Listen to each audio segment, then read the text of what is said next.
Oh my god. So he's petting Robin apparently. What is the over under on Robin being an heir versus just like a rando important character? I think she's a rando important character. Like I really think that she's the Elagos of the Sixth World. Then who's Elagos?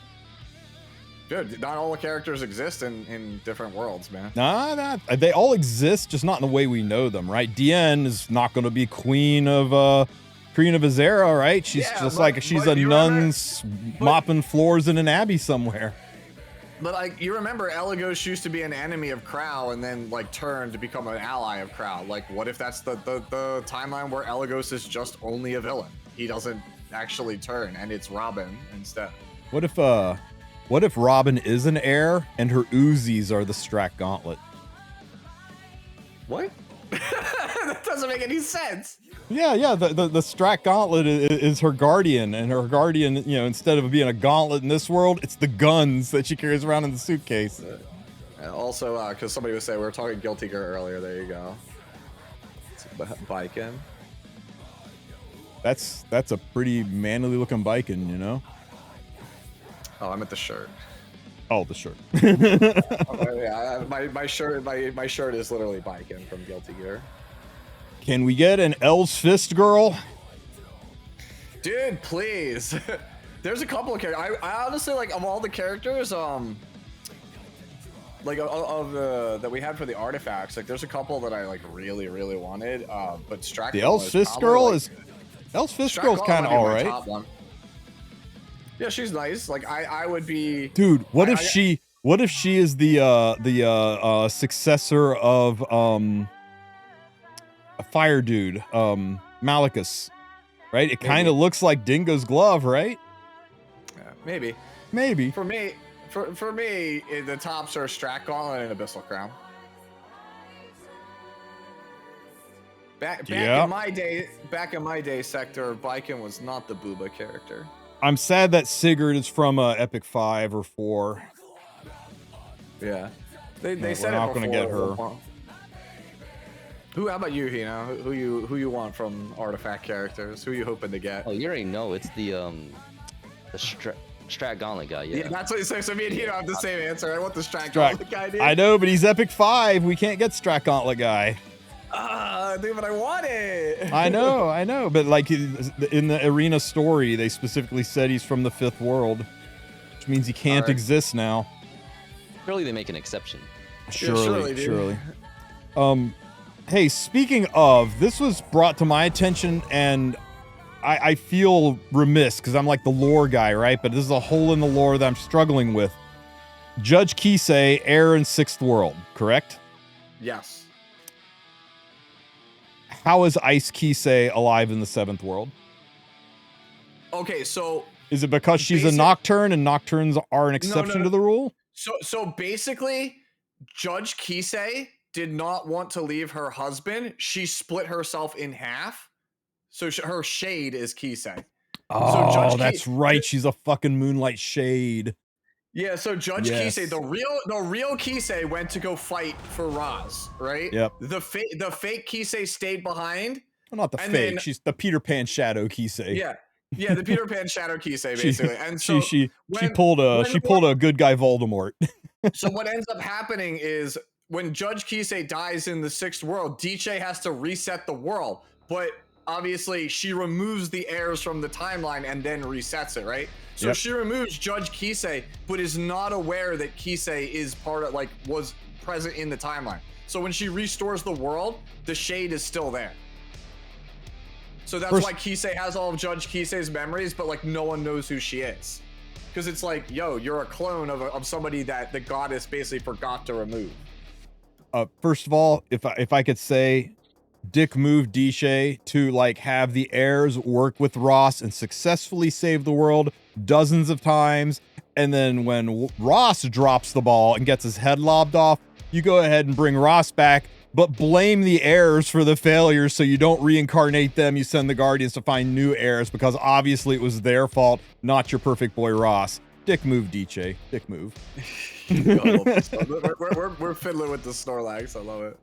But yeah, no, for everybody who's asking, I've not read stories since episode 1, so I'm completely out of the loop. when it This is comes all. to This each actually of is. them. Dude, This is. if only there was a brutally amazing metal video out there that would tell you all about the lore of Epic 7. If only such a thing existed, you could get up to speed with where we're at. But I don't know, man. Maybe someday. Maybe someday. Who is DJ? Who is DJ? DJ, we're obviously talking about the true god of Epic 7, DJ Basar. The best character in the game. Let's go. Bro, he's actually like on the up and up. I don't know Dude, how he's he the was. reason I got to Legend. I'm not gonna lie. Oh, dude, you have to share it with me, dude. I need to like Wild. talk to you more, man. I need pointers, bro. I'm washed. Man, He's just been like the savior we need against Tori. yeah, we need yeah. this skill on a couple Go, of more hold on. units for me to be more comfortable swimming in a pool of Let me Tori. post it. Let me post it in the side chat. Tristen can pull it up. So like this was submitted. If to I Fix pull It Friday. things up in the side chat, it'll destroy your cameras. So just post a link in Twitch, and I can bring it up that way. It's actually easier. Yeah, I'll find it. But like, Cookie submitted to Fix It Friday, looking for pointers for his Desert Jewel Basar on his like climb for like the end of the season. Bro, look at this thing, you know. In case that This was a thing is- legitimate question, Diche, D-I-C-H-E, is the lesser goddess who created the world we're on out of her dead brother's corpse. We're all running around on the back of a rotting god corpse, so yay, that's fun. More! There you go. Like, but look at that thing, dude. That thing is monstrous. Let me see. What the? That's what I said. I looked at this and I was like, the fuck? Okay, I don't even know how to feel about Mother this. of tankiness. Why is he at 174 speed though? He's like a He Marseille ain't- gamer. He ain't gonna die. Oh, that makes Yeah, sense. say he's on. Yeah, But bro, like, look on how tanky counter, it man. is. He's on counter could- too. I could never get this thing this tanky. Like, this character has, in case you guys don't know, Desert Jewel Basar has the worst tank stat line in like the whole game for a 5-star. Yeah, his base stats are horrible. They're horrible, dude. He literally has like 1,000 attack and like 18 or like 30 starting effect resistance. And they're like, well, that's all he needs. High attack, high ER. We'll just make it so that every other stat is just the worst in the game. People who play with Harsetti unprebanned are just a different kind of animal. Because I dude. could never, ever consider putting my DJ at 174. Yeah, dude, I straight up was like, nah, I'm good, dude. I believe Harsetti banned also. Like, I can't. The character's miserable. Yeah. Yikers. Yeah. Tristan, if you want to throw up your screen share, so that way we could just like follow along in real time rather than look through live through your chat. If I is it not? Oh, I guess No, yeah, when I rejoined, it didn't share. Weird. Yeah, dude, Cookie. I'll have to share you my OBS because I hope that's good That's enough. fine. Because if I share you my screen, it's a wide fine. screen, and it's gonna look like we're looking through a telescope at it. That's fine, dude. All right, guys. All right, Well- so what's the agenda for today? I don't know. I mean, it's freaking Epic 7. There's no real new content, right? We're just waiting for maintenance to be over so we can reset Arena and do Hall of Trials, right? Yeah, it's not like there's any major update that's coming tomorrow. Let's talk about these major updates that are coming tomorrow. So I did a video on this and breezed through the update, but I kind of want to get your guys like take on everything that's rolling our way like a steam engine. So let's go through the Origins updates, part 1 and part 2. We'll not labor on some of the parts that we've beaten with a dead horse, but I kind of want to get your guys' opinions on it and point out some things maybe people haven't noticed. Then we can start talking about the the new units, how they're going to impact RTA, and then I'd love to get some RTA insight from last season going into this season from an absolute freaking legend, and Sue's kind of okay too. I mean, not so much this season. Like, real life got in the way, so I didn't have a chance to really climb. Zeke died. Zeke can't die. Zeke's a guardian. He's a divine being.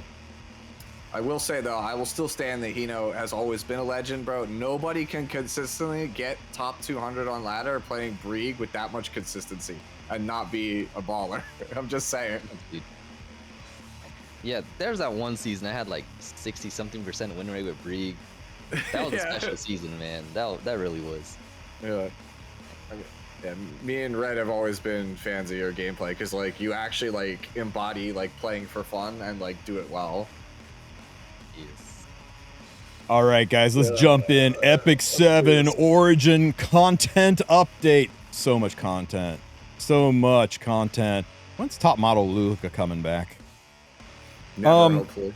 Okay, so I would watch this video, but Smallgate landmined us again, so I can't play this video with any kind of sound, and it's weird without sound, so we're just going to slide past the video. Those of you who did Labyrinth ahead of time, thinking they would reset Nightmare Raid, sucks to suck. They're specifically saying they're not resetting Asmakalis Cycle, which is the raid, so... Yeah, you can go back in again, but there's if you gambled and spent your tokens, you lost 10 less currency for you. Not a big deal, but there you go. Victorica is coming out. Here we go. Sixth World, a Resolve Inherited, which is an unusual title for the first world. I'm curious to see what this a Resolve Inherited is all about. So the Sixth World is restored with the advent of the Archdemon. So the Archdemon is back. He's actively stalking the lands. We're not in a before time. The Archdemon has arrived. The heirs and their the new old heirs are back with their guardians, and they're joining the heir of the Covenant, Ross, who is not a sleepyhead this time. He's got all of his god juices, all of his DJ squeezins, everything he needs to be full power. You know you can put the word squeezins at the end of anything and make it nasty? I don't want to know why you know that. Puppy dogs. Puppy dog squeezins. It's just bad. You can do... Anyway. So, this is the Sixth World, and this is the Britannia map. We're starting in Wetherick Moor. We are starting in Wetherick Moor. I'm assuming that's where Victorica's from, right? Yeah, probably Wetherick Moor, yeah. And then Dun Belira is the elves. Yep, right? Dun Belira. Yep, that's where Saria and all the elves are from. So we'll go there for that. Terranor and for Crow. Terranor, where there's guards. Yeah, Terranor, and then Azera for what? Meet Dien?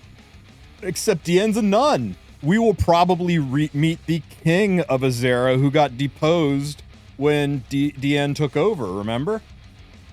Yeah. They all kind of like chased the cowardly king out and said, you know, Saint Dien saved us all. She's in charge.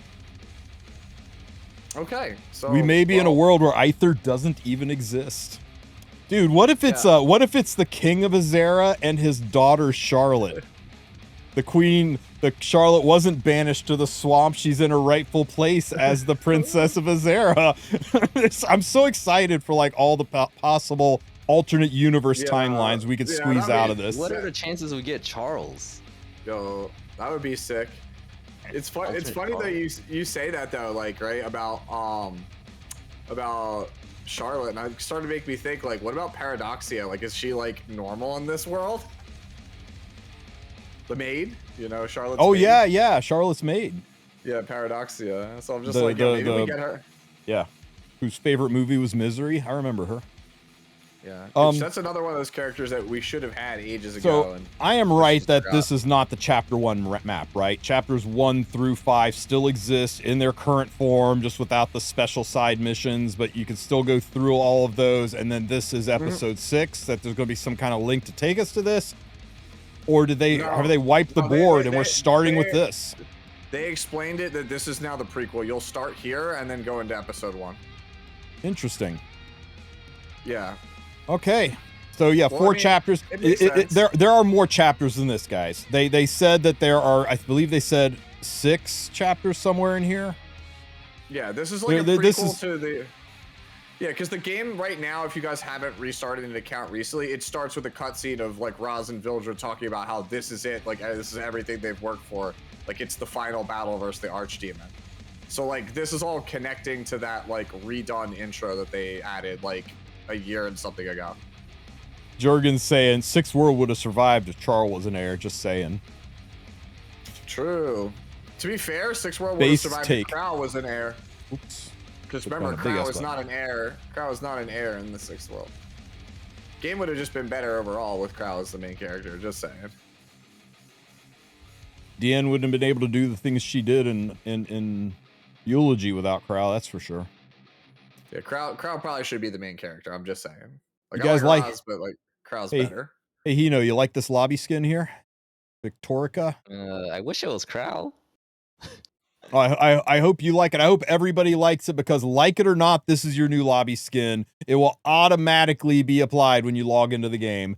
So everybody is going to be greeted with Victorica. Now you can manually change it back. Right down here it says you can manually change it back to something else, but it's not going to automatically switch. Right? You can bring the not buy Garo. You can still pull up the pub lobby and everything. Damn, bro, she really is taking everything. She took our Luna icon. She's taking Garo. Those things at all, man. Let me see. More illustrations, more. I mean, this is the content we were looking for, right? More monsters. So, remind me of the new monsters when we get down to unrecorded history, because this is a valid concern of mine. I don't know. Maybe I'm nitpicking, but you guys excited for the Ogre's Armory? I think it just should be a straight fixture of the game. So, like, I asked for this. You remember, Tristen, in a lot of meetings I kept asking specifically for this. It was your number one ask. Yeah, bring back Goblicus.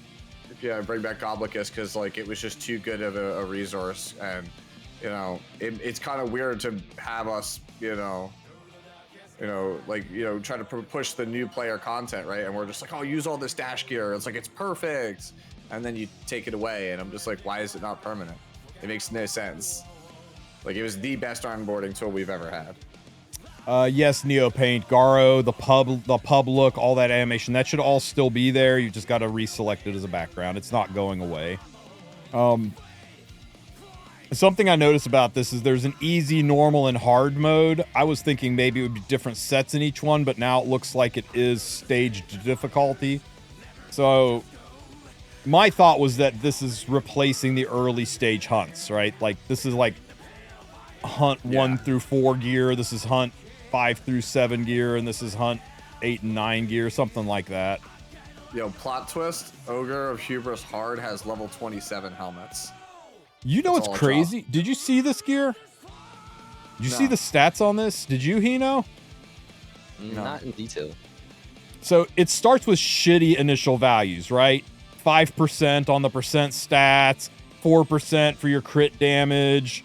You know, the initial values are kind of low, but look at the roll values. It can be 6 to 8%. It actually rolls better than 85 gear. It can't roll 4 or 5 on the increase. That's wild.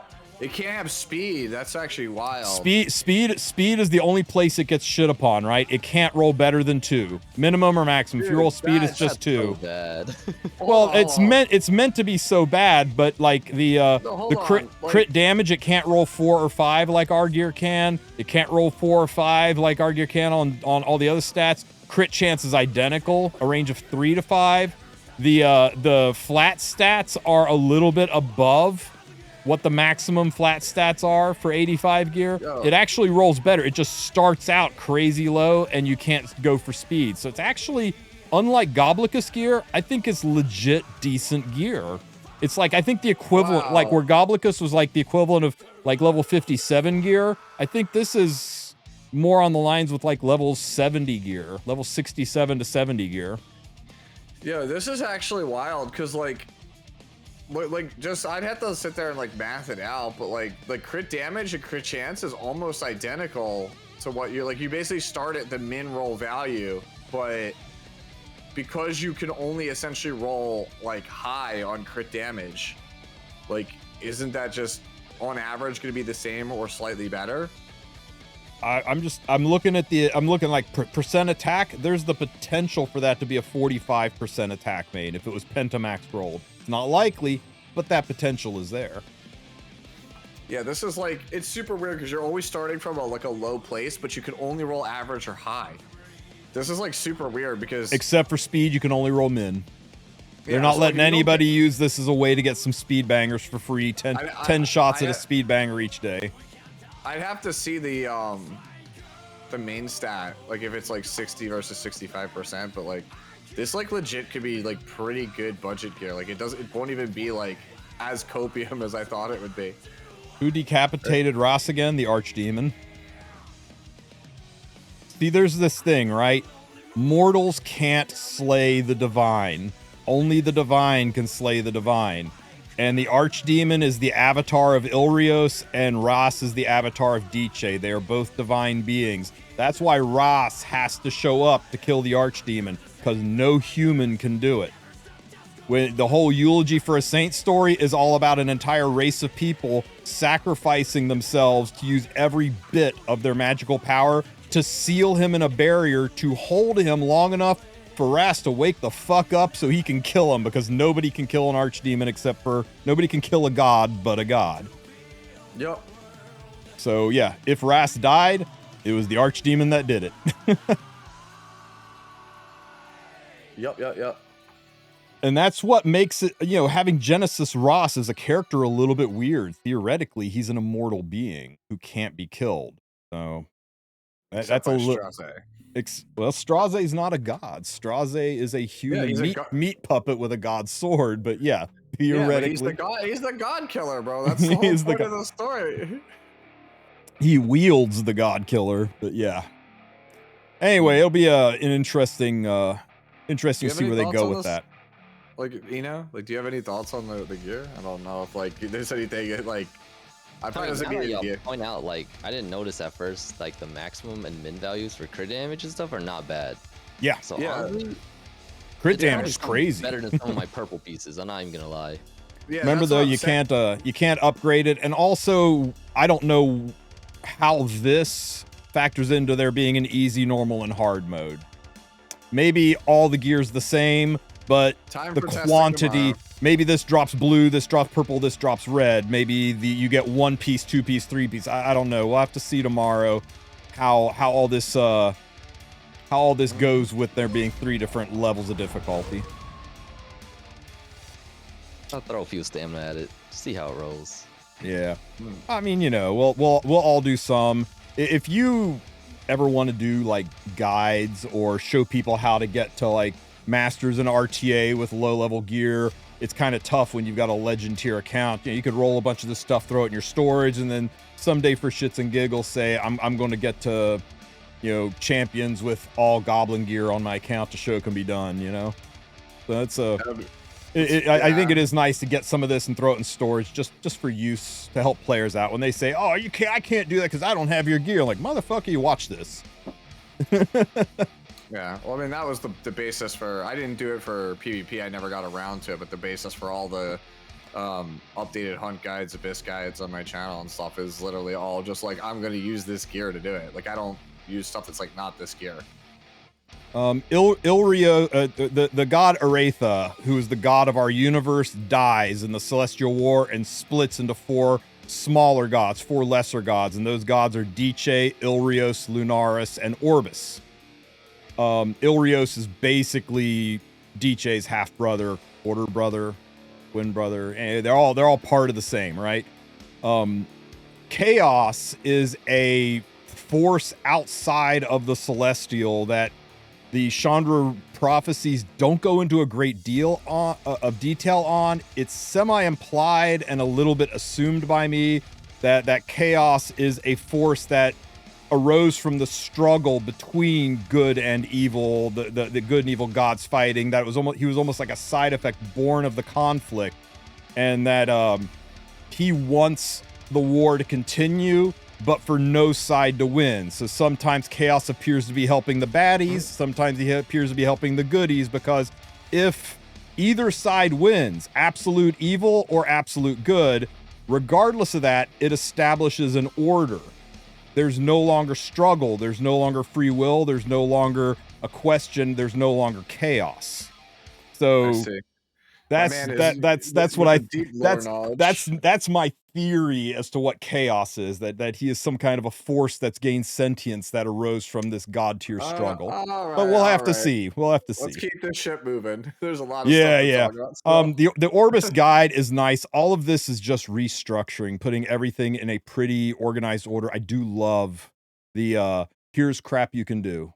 What do I do next? Why not? Here's a list of what you do and how long you have left to do it before it goes away. I think that's something that's in a lot of games, and I love this. Yeah, dude, every game on the market has this. The fact that Yeah. E7 has had it is like, ugh. Man, there is All a right, very, very this is gonna be naked, the. is a naked Heart of Orbis, guys, or Sanctuary. Oh, this is gonna be a fun one. I can't wait for people to like start raging about not understanding this system. Yeah, so you will gain these tainted relics, and you can use these relic taints to summon stuff. You have to say it like that. At the yes, I'm afraid I do.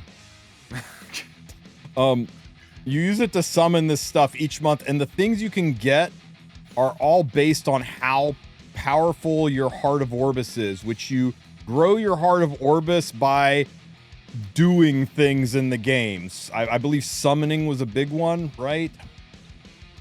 Summoning units and Login streak and login streak is stuff to do it, and that levels up your Heart of Orbis from, like, you know, crappy B tier, where at the end of the month you could get, you know, some randomly get some leafs or some charms, the kind of stuff, all the way up to triple S tier. And this is where you get that 23 speed weapon that everybody was thinking they were going to get, or that Moonlight Summon ticket that everybody thought they were going to get. yeah. So like this is why I was saying, yeah. you guys don't understand it. Like, yes, you could get a Moonlight 5-star from here, and yes, you could get your like 23 speed sword and stuff from Heart of Orbis. But if you take the 23 speed sword, that's it. You don't get anything else for the rest of the month. Yep. Right. So essentially, it's like how we used to get those Arteta crafting events. Instead of getting those, it's now like you could take a random ML5, or you could take like a ridiculous piece of gear, and you have to choose which piece you want. And like obviously, there's gonna be like a risk reward thing where it's like, you know, it's like the 25th of the month, and I haven't claimed my monthly reward yet. You know, do I take the ML5, or do I wait and see if there's like a helmet tomorrow? So there's so so many tempting things on that list. Yes.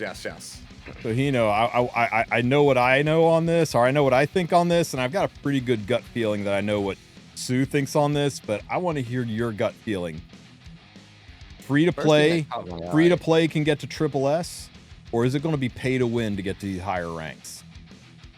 I feel like there's definitely going to be some pay to win aspect think? of it to get triple S. You don't think if I log in every single day, do all my daily summons, grind all my stamina, mind my P's and Q's, and just the best, I'm in for hours a day, every day, free to play player, you think I'm still going to need to whip out the packs or spend some sky stones to the get basis there? on that one event we got? What was that event that they locked?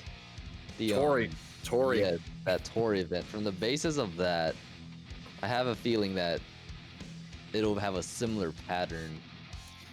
Yeah. And maybe free to play is only gonna get to like S or A or something. I'm not sure. I just have a bad vibe, but I'm still hopeful. Yeah, my thoughts on it are free to play can get triple S, but it's going to take you a couple of months, whereas paid players get it right away. Yeah. I think that's going to be more likely, right? I think you could probably get to double S, and if you burn some sky stones to do things, do additional summons, stuff, you could probably burn some sky stones to get up here. But you'll have to like sacrifice. Like, I'm going to burn sky stones this month to get to triple S, but I want to buy the epic pass and skin next month, so I'm going to have to settle for double S if I do that, or I have to whip out the credit card. I think this is going to encourage you to spend. I think it's going to be right on that line where people are going to feel urged to push, but not so far over that people are going to say it's scummy, totally pay to win. You can't get above A tier if you don't whip out your wallet. That's my theory, but we really don't know. Yeah, if it actually is like strip, you need to be paid to get to the higher tiers. Like that would make me actually consider like leaving. It's why I dropped Street Fighter Duel. Yeah, because like they basically made it that certain stuff was just inaccessible to free players, like the core staple things that I think that players need.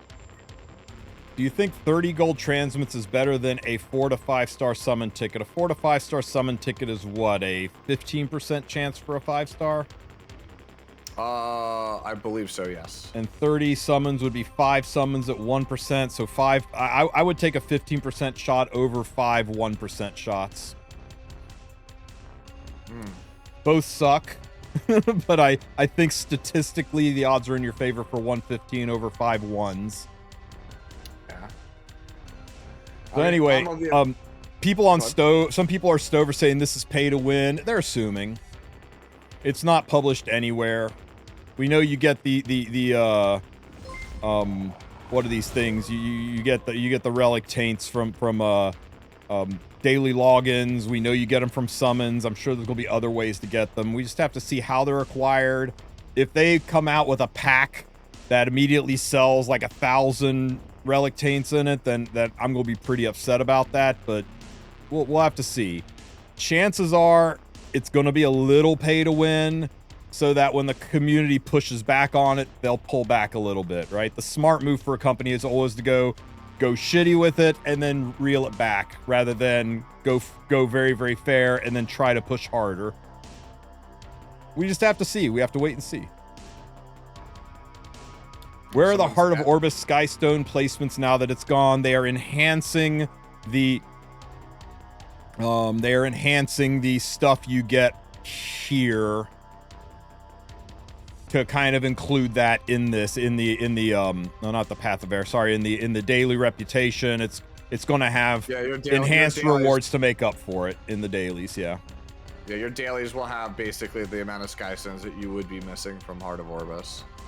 So guys, don't panic on this one yet. Let's wait and see how it happens. If it's shitty like the people on Stove think, the three of us will be here passing out torches and pitchforks right there with you. But give them a chance and see what it looks like before we assume the worst. I know it's easy to assume the worst after the Tam skin disaster and the Tory pack nonsense, but hopefully they learn from our feedback. And at least worst case scenario, like at least it's still stuff that we weren't getting before. So like it's still like a plus even if you can't reach like the higher tiers. Yeah, like if as long as you can get like the 88 gear, like I'm here for that. If you can get to S, guys, it's significantly better than anything we had. Like, dude, the 20 molas, give me those 20 molas. I'll take that. Yeah. That sounds like such a good deal. I like 20 molas, yeah. So this is just an interface UI thing to make it cleaner for the hunt stuff. They're not really changing how any of the hunt gearing system works. The artifact, they're not really changing how artifacts or how catalysts work. They're just changing catalysts from, the 24, pile of dust, book that's not a book, thing that looks like a video cassette tape but is a student ID, and they're turning them into coins. And I hear you guys, right? It's soulless. They don't look as cool as the catalysts we had before. And yeah, that's true. But you got to admit, nobody's going to look at this and not know it's a thief token. Nobody's going to look at this and not know it's a ranger token. It's meant to be easily understood and identifiable. There'll be gold versions for the epics. I know it doesn't have a lot of the soul, but we need to make this game less complicated. I struggle to think of... Yeah. Yeah, this game is super complicated compared to most other games on the market, right? Like the core complexity is still the gearing, which is the one thing they didn't address, but everything else they made simpler. Now, if only we could get them to address gearing, then I think would be, it'd be perfect. Currency is all changing, so I am assuming that Labyrinth compasses will turn into a conquest points at a rate of probably 1 compass equals 40 conquest points. They'll probably let you buy at least 1 charm per lab compass. I'm assuming that ancient coins going to accessory charms will be the reverse, that it'll be 40 coins will convert into a lesser charm. Assuming that. And malicious bug charm string into guard badges, probably a 1-to-1 ratio. At best, a 1.7 to 1 ratio to kind of keep it on par with what you would have earned from these coins, but we'll have to see. One concern about all of this And let me know what you guys think. Being on the competitive side, I know leveling gear is critically important to you. They are moving accessory charms, right? Ring and neck charms into the Conquest Point shop. So that's more stuff with Conquest Points to buy. Now, to compensate, they're increasing the amount of Conquest Points you get from doing Arena. Like just the NPC fights, they're taking it from 4 to 10. So they're increasing it by a factor of 250%. They're giving you a lot more Conquest Points from the shop, but we are also losing the Conquest Points that we got from dispatch missions, which was a chunk every day. Yeah. I am not so sure that the balance hasn't shifted, that this is actually more expensive to charm out than it was with the older system, especially with the loss of doing Euphine Labyrinth for the handful of people who did that. Well, you got like roughly, at least for me, like I check, you know, the game like pretty regularly on 4-hour intervals. So it was like what, 64 conquest points. So like I'm operating at a 64 conquest point deficit. So if I do my 10 arenas under the old system, that's 40. So I'd get 104. And then under the new system, you're saying it's 10. So I'd get 50. I get 100. So I operate at a 4 conquest point deficit under the new system. 4+, like it's 4+. Like if you actually are like on top of it round the clock, it's even more than that. So yes, you're correct. It is more expensive. They should have honestly made it 12. 12 conquest points would have been enough to offset. Or reduce the cost. Just an overall cost reduction on the charms and left it alone. For those of you who are worried about this, if this, I've gotten a couple of emails about, DMs about it. If you guys are worried about this, let's see how it pans out. And if it doesn't look good enough, this is an easy thing for us to ask for them to increase, to make better. You know, it's killing me here. You know, what the fuck? Censor, you can't even see anything. What are guard badges? Guard badges are the currency that you spend in the Alexa shop in the Labyrinth, you know, to buy the super nice pen neck or the really nice resistance ring. That's the currency that you spend there. The stuff that when you fight the Nightmare Queen, she drops. All right. So what else is in this cool patch? They're cleaning up the hunts, great. And this is what adventure is going to look like now, right? It's just a list. No more dogs running around maps or whatever you guys are playing, Lunas and stuff. And this is why they're getting rid of the the special missions, right? The adjunct missions, like level 1S-2, level 1S-3, that kind of stuff, right? Because that kind of thing doesn't tree out well. They just need it to be a zone 1 through 7 straight through, and then you're on to the next zone. I know some people are upset about the loss of the graphical map, but they needed something cleaner and easier to navigate, so here we are. Yeah, I mean, they're just making it super simple. Yeah. So. I do love the new lobby UI. This looks so much better than what we had. Holy crap, this looks better. And you can customize this bottom row. You can literally go into your menu and customize what you want to show up down here. Oh, thank God.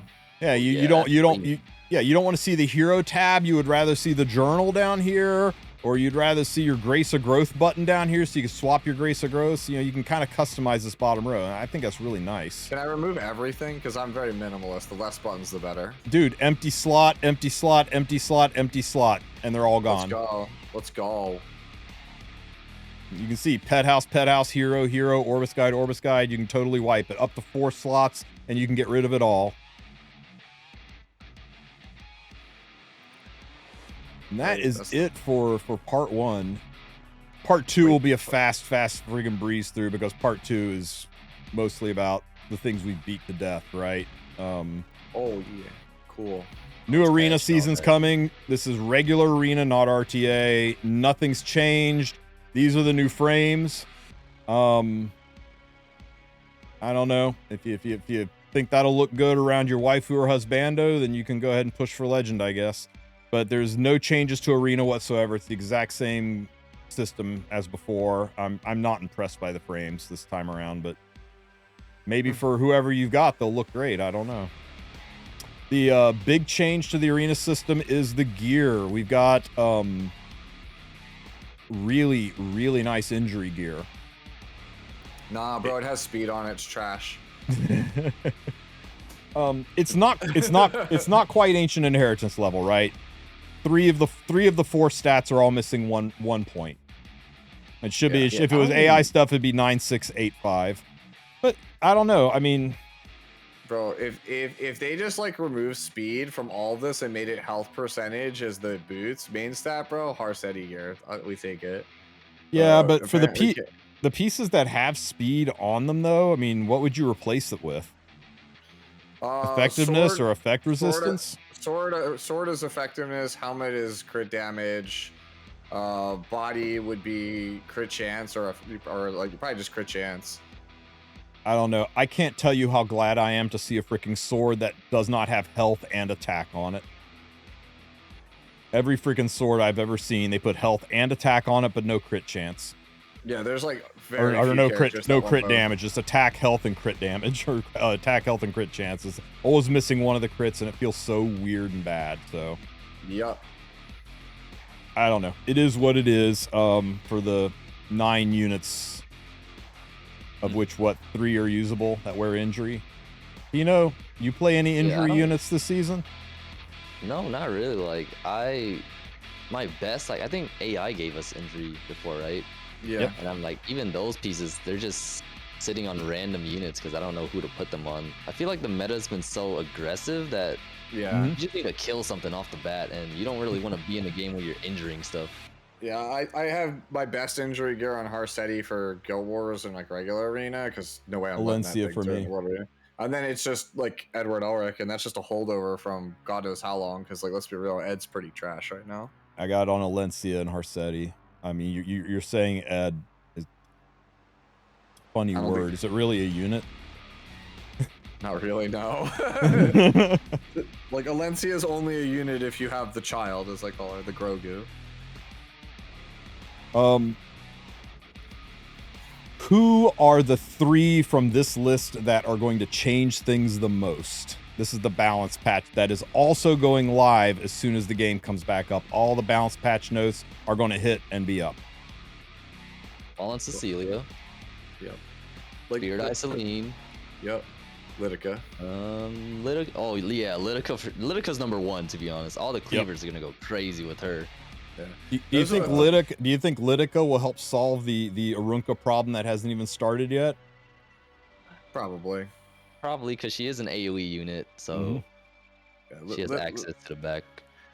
Yeah, Litica is kind of crazy because I mean she just S2s, right? It gets everybody with the AoE, binds them, and then she gets an extra turn. You S3 Death Break the Arunca, and then hopefully you have enough damage to run her over from there. I think. Sorry, good. Oh, I was just saying, like, Smart Money is on Fallen Cecilia, Spirit Iceland, and Litica. But I'm hoping that Vivian, Sharoon, Seaside Bologna, and Landy are actually all really good this season. Yeah, I mean, I agree with Sue, too. Those are the top 3. I feel like, I don't know, every time I talk about Vivian, like, no one's talking about Vivian. Even though her buffs seem a little significant, it's just like, everyone's I like her. Disappointed in her that she just... No, I think she's good. Like, the thing is, I was saying this to Tristen before we got on air, like, if you pre-ban C-Phantom Politis, right, and, you take Bystander Huayang, or you just, like, take, Vivian late, like, she's still fine. Like, on paper, like, Vivian is very powerful after these changes. It's just, she has, like, 2 bad matchups, so people are like, oh, I can't take her into that.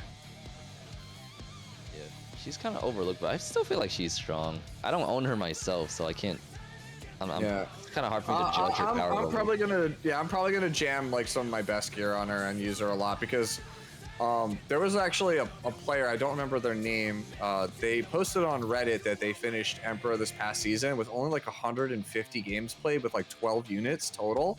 Is kind of an impressive feat, and they had almost like a 70% win rate, and like they basically played Imperial and Elanav, like Blue Crow, Red Raz, Ruel as like their core, like those units for their top half, and then their bottom half was just Bystander and Sylvan Sage Vivian. like every game, and they're just like, you don't have to worry about death deal right because your DPS are just immune to it. And I was like, yeah, it makes sense. I mean, Lidica in my mind is a no-brainer. I think she's going to be huge. I think Spirit Eye Celine is going to be a must-have. And the one neither of you mentioned, but there you go. I did. She was one of my 4 that I'm. Oh, did you mention her? I think especially with Arunka, especially with Arunka protecting units like Flan, I think this girl on Spirit Eye or on a Rengar Special Drink is going to frickin' slap. And I think you're going to take that 100 crit chance, drop it down to friggin' base. You're going to take that crit damage, drop it down to base, and you're going to run her at like 6k attack and at 25k health, and just watch Rengar's Drink just pop things to death. Maybe. It's a possibility. I mean, the biggest, most exciting change for me about the character is the damage reduction. Like, it's just flat damage reduction. Huge. Is 10%. Instead of funneled. Yeah. Huge. Yeah, it's 10% for every character on your team. So unless I'm misunderstanding the wording, that's 40%. Because she is a character on the team. It doesn't say every other character, it just says every character. Seaside, Is he a focus unit or a fighting spirit unit? She's a focus unit. For every surviving ally, decreases damage suffered by 10%. Whenever the game uses the word ally, they're talking about you, the player's allies. Not the unit's allies, your allies. So it includes the unit. Yeah, so that's what I'm saying. Like 40% is just a ridiculous number, right? Like I've said it like a couple times in the past, but like I played games where people have literally like freaked out over like 15 or 20% damage reduction. 40% is just like, oh my god, dude. Like she basically takes like almost half damage from like all sources. Right? Just like think about that, right? Mm-hmm. Like, if you got hit by like a move that would normally do 30k, right? Like it does like 18. Like that's a huge amount shaved off. So how are you feeling about the coolest damn character we've ever gotten in this game?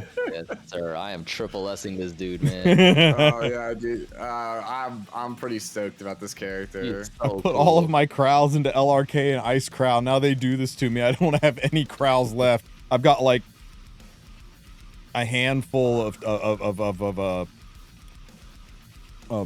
unknown slates, but that's about it. How are you thinking about building him, Hino? Because like I have my own opinions on him. I'm just curious how you feel about him. Clearly injury set with the arena injury gear, right, Hino? Yeah, for sure. Injury crow. No, but I'm just gonna tune him with my like defense buffers. So I run like a 240 blue crow, 240 Ross, and right now I'm about to run a 240 ML Illianav too. So I'm gonna put him around 230 speed, and then the rest of the stats go into defense and HP. That's yeah.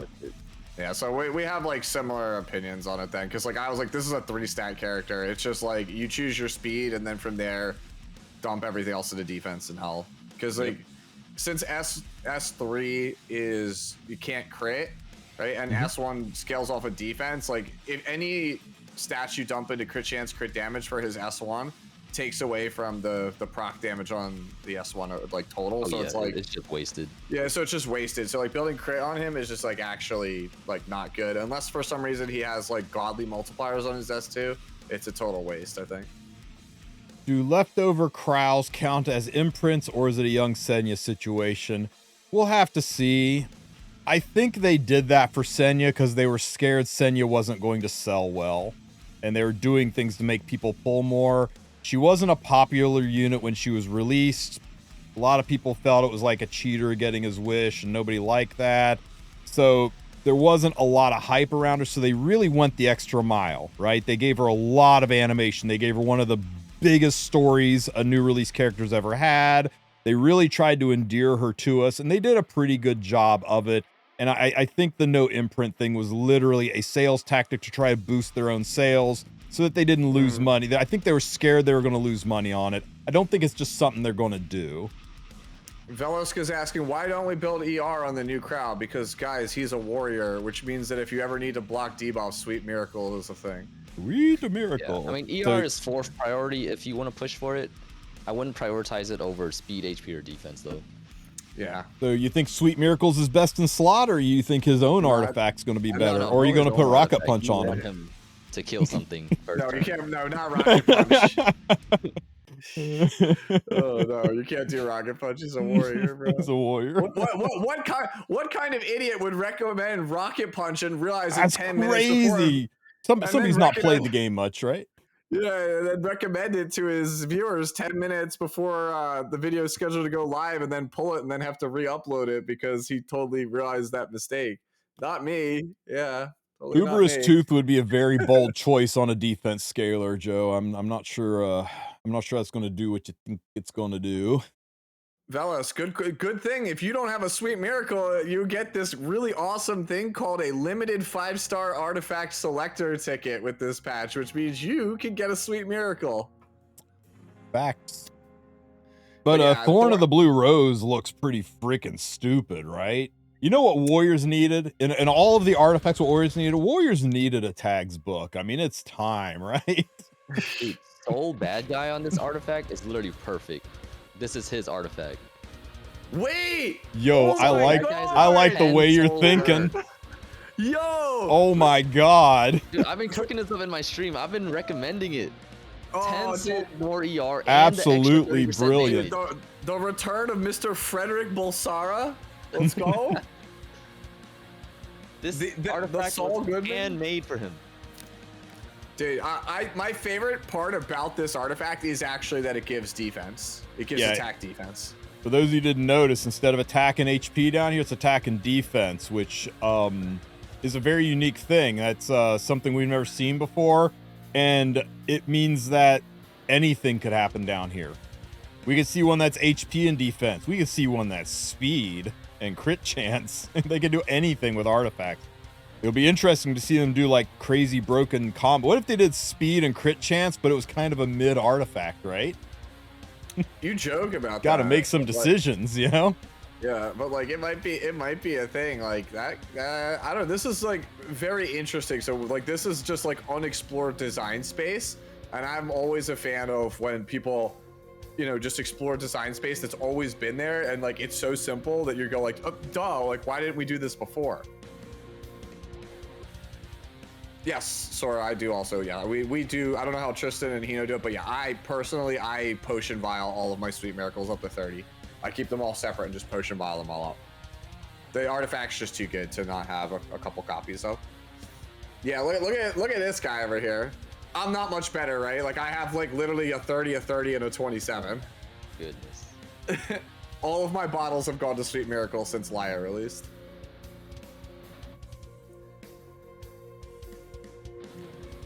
There's one. Two. I got 2 bottles left. Yeah. And I'm still taking Sweet Miracle with the selector because, like, you can't convince me that that artifact's not broken. Oh, are you though? Are you? Are you not really thinking that maybe Renak needs her own signature artifact? What, Wind Rider? I'm really struggling with more Sweet Miracles or more Wind Riders. I'm but really struggling. Wind Rider is not limited. Oh yeah, so, you know what? Yeah, so limited. Ooh, that's a good point. Yeah, for the Porque no los dos. Yeah, for the regular one, sure, but for limited, it's Sweet Miracle. That thing just stonks. All right, Victorica. Did I say it right this time? Yep, Victorica. Victorica. We just randomly threw a K in her name to be assholes. Yeah. No wonder she's a badass. I mean, she got beaten up every day on the playground with that name. No wonder she's a badass. So, PvE goddess, right? That's my assessment. You think this unit or kit has any place in RTA, or is she just going to be a PvE monstrosity? Nope. I don't think she's good at all in PvP. I don't know if Hino feels different. Yeah, no. Hino, you got any artifact craziness on her to make her viable?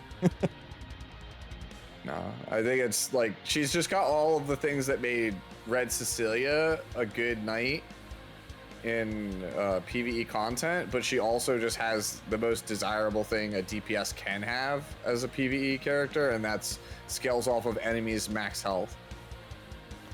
Rounding it out, the fact that we're getting a Kraus story right out of the gate tells you it is not a limited banner. He's getting story. That means 6 months from now, you can activate a story and summon him later if you don't have the resources or you're terrified of a collab around the corner and you're thinking Crow looks awesome, but I don't know if he's right for me. You can skip him knowing he's coming back, knowing you can get him with tickets probably at the anniversary. That there's ways to have Crow on your account down the road. It's not like he's here and gone. The regular old side story, the only difference is the katas are gone. Elagos has bonus in his side story, which means we will find out what happened to Elagos in the 6th world in his side story. I am pumped, what? bro. The more what? Right there, look at enhanced heroes for the side story. Elagos, which means that he appears in the side story. You just passed it again right there. What? Enhanced heroes. Oh, enhanced heroes. Yeah, Elagos, which means that he appears in the side story. Which means I'll get my answer on what is Elagos in the 6th world. What's he like? That's I told you Robin didn't replace him. You can't replace Elagos. I'm gonna literally laugh when we get in there tomorrow and like the first chapter, it's like, ah yes, Crow, good to see you again. This is my replacement, Robin. He's gonna be like, what's your job? I carry Robin's suitcase. What else? I carry Robin's suitcase. Yeah. All right. New exclusive equipment for Spirit Eye Celine. I mean, this can't possibly cause any problems, right? I like how the icon literally makes it look like the boost gauntlet from High School DxD. Boosto. So she gets a free soul burn, and when she does a free soul burn, she does what? 20% more damage? 30? 35? 50 is crazy, 50, man. Yeah. 50 is... You know what a rage set can do to people, right? This is like 50% more than a rage set, and it's unconditional. She just pushes that button and erases something. Yeah. GH in my Discord did some math for this with the current battle. Like if you take the average like Spirit Eye Celine build, which I think is 3,500 attack and like 280 crit damage, right? At like 270 speed, like that's like the average crit damage build, I think, right? Like the average speed build, I should say, for the character. He did that and then put it up against a 1,500 defense Knight and then applied the current 1,500 attack and 500 defense Battle Frenzy to the equation. Thing does 23,000 damage to a character. Versus 2,000 defense. I looked at your screenshot. You said versus 1,500. It said 2,000 in that screenshot. Well, it's good. Yeah, it's because it's factoring the 500 defense for Battle Frenzy. But like 1,500 defense is a tank. Like a DPS is like 1,300. So it's like, oh, this could just delete characters at 23k or less HP. That's concerning. So for those of you who you get the free soul burn. So for those of you who thought that Bystander Hua Young might have solved your ML Arunca problems, wait until Celine is hanging out in the back 40 with that unit. What DPS has 1,300 defense? Almost all of them. Almost all of them. Because they all, almost all of them, because RTA gives you 500 flat defense added to your stats. Like I said, I wasn't factoring that in. Yeah. Shuma just got, he's like, oh shit, the frenzy. He's like, yep. Yeah, and those, the few that did have 1,300 defense, and how they got 1,800. Like, even without the 50% extra damage, like, free soul burn is just insane because the character is like 119 speed or something like that. So you can build it really fast and then just be like, oh, look, free soul burn on my team with like Eternal Wanderer Ludwig and Frida. It's just a cleave.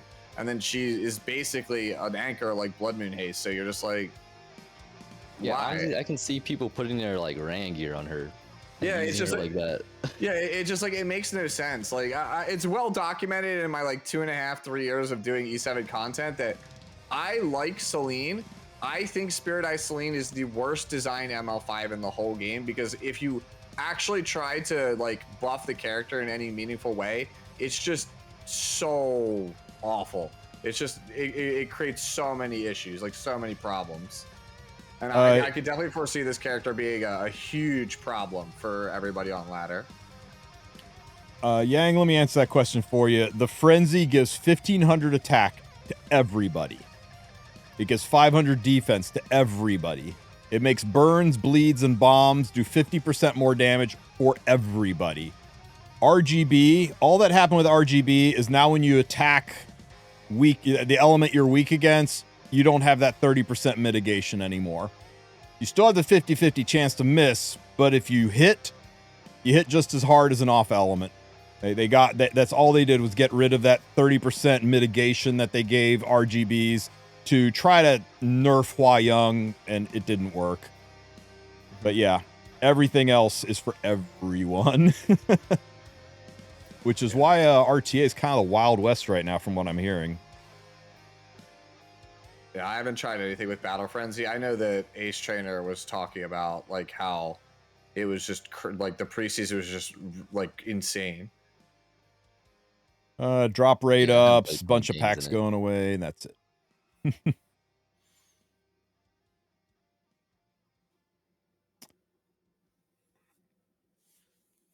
Whew. I just want to go over a couple of things because we talked about this briefly, and I don't want to spend too much time on the monetization of Epic 7, but they're coming out with the secretive newsstand special pack, and it looks frighteningly familiar. I think when you see it, you're going to go, ugh. So look, if it ain't $5, I don't want it. It's I'll let you guys just experience this, right? So on the side, there's going to be a little picture of Robin here. They're doing what they can to make us annoyed at Robin before she's even out.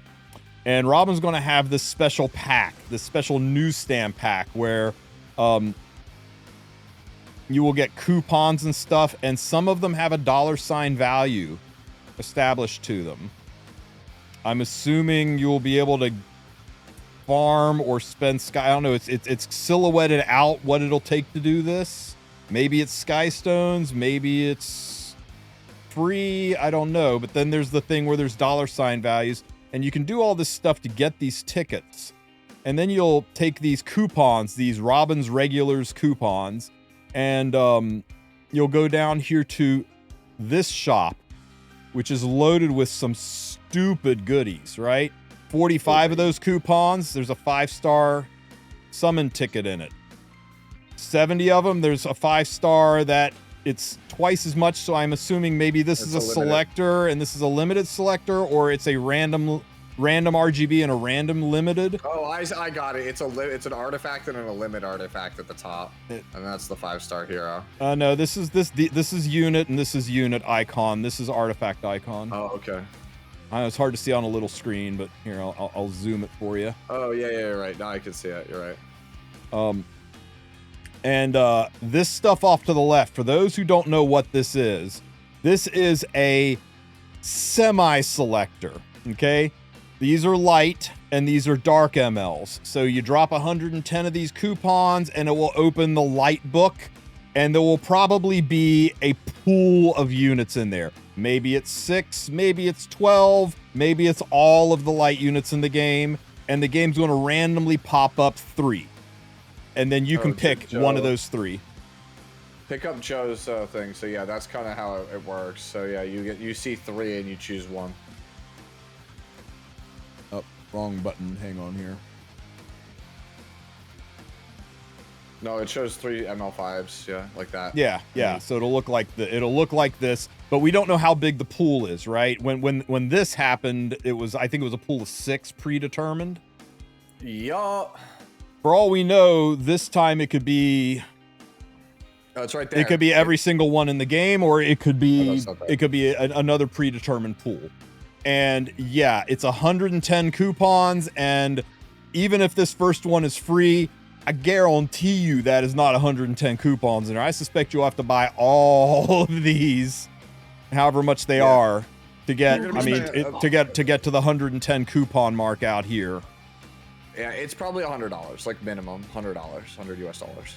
So we'll have to see. I suspect to get to that, it'll probably be even more, but I don't know. We'll have to see. So this is It costs 2 Tama coins, yeah. Yeah, we'll have to see. Last time we had something that looked like this on the screen, it was pretty poorly received. So hopefully they've done their homework and have made this a little bit less. I don't know. Like if I have to spend $100 to get nasty. an ML5, I better get like a full-on selector. I'm not doing this like choose Dude, 3, pick one. If we can't use free to play currency to get this freaking this Robin emote, I'm gonna be really sad. Yeah, I mean it'll probably be like the ML Luna at the worst case, where it's like the minimum reward is like $1. We'll it'll see. be like it'll be like $1 pack that gives 4 tokens or whatever.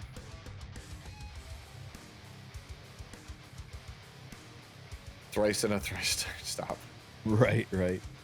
So that's else? That's the news for tomorrow, man. That's like the bulk of the stuff that's going live tomorrow. Of course, all of the origin stuff, the new stories, the new trial of the constellation will be up. We're gonna have tons of story content to go through, and the balance patch is going to hit and drop everything that's about that into an already chaotic RTA preseason. I really want to get your guy. That's kind of not my world, right? I don't play in the RTA at all. I do my 11 fights, I get my master's frame, I walk out. That's kind of my thing. But that's a world you guys swim in every day. So tell me about your thoughts about RTA, its balance and its future, especially lunatic mode and World Cup. You got the floor here now. Come on, Mr. Legend. I don't know. I feel like RTA recently has just been very restrictive. It used to be like back when, when I popped off with the Brig, like you could pick very off meta units and like just have fun and pop off and still win, high MMR matches. But now it feels like, I don't know, fighting Flan every game, fighting DDR every game, yep. And like those units like DDR and Flan, they only have like 1 or 2 good counters in the meta, right? So it really restricts the diversity of the units that you can really play into it. And it really kills, the vibe of trying to play RTA. Like this season that I hit Legend, I pretty much didn't have much variety. Like you can check my match history, there wasn't much variety in my picks at all. The most different thing I picked was basically DJV. And other than that, if you don't pick the meta units that are literally the units that come out, like if you don't have the newest, the freshest unit, I can't check your match history. GG goes down for maintenance with the game. Yeah, no, that's how I felt for a while. Is like, I don't really like the idea, and I understand it's a lot harder to do. But like, I don't like the idea that the only playable units are the newest characters and whatever was in the last balance patch. Like, I feel like they have to do a little bit better than that, right? Because that feels like that's the bare minimum, right? Like, obviously, if a character is new or a character gets changes, you expect them to be usable, right? Because like, they won't release an unusable unit, it won't sell. They won't make changes to a character and still leave it in an unusable state because like, hopefully you would do your due diligence. But it really has just become, Payra came out. Guess it's a format around Payra plus the usual suspects of like OP stuff, like your Lunas, like your Flans, right? Like your Death Dealer Rays. And I think I agree with you. Like when I mean, most of my time that I did play this season, I think I only played like 120 matches or something this season. I was trying to learn how to play aggro, and I found myself playing like the same like 7 or 8 units every single draft. Like it was like, I take Payra, I take Shu if it's available, maybe I take Bystander Hwayoung to counter like Luna because like that's gonna be the other character that's contested, and then maybe I go like Death Dealer Ray pivot, or I go a BBK Veronica pivot, right? But like that was kind of it. That was all the game just really boiled down to. I take Payra, I take one of these 2 dark units, I take one of like these like 3 packages, and then I take a force ban, and that's my game plan every game, no matter what. Yep. You know what the word of the day is? Flowcharts. Oh yeah, it feels like everyone's been following a flowchart. Yeah, and that's like really boring to me for like a competitive game. I've been I like being able to have diversity and competitive, like I like those like tech picks. That's like really fun. Which I guess the frenzy changes didn't bust any of that up. It's still like third pick protection is still so strong. It's still a flowchart driven kind of a meta. I was kind of hoping that the harsh frenzy changes might have kind of mixed that up a little bit. Like it's a little too early right now because it's still in preseason. And they could also change stuff. They've done it in the past. They've changed frenzy in accordance to like everyone probably remembers Baiken meta, right? Baiken meta, it lasted for like 72 hours where like KJ and everybody was cleaving with Baiken because if you got a kill, it just gave like 20% CR to your whole team.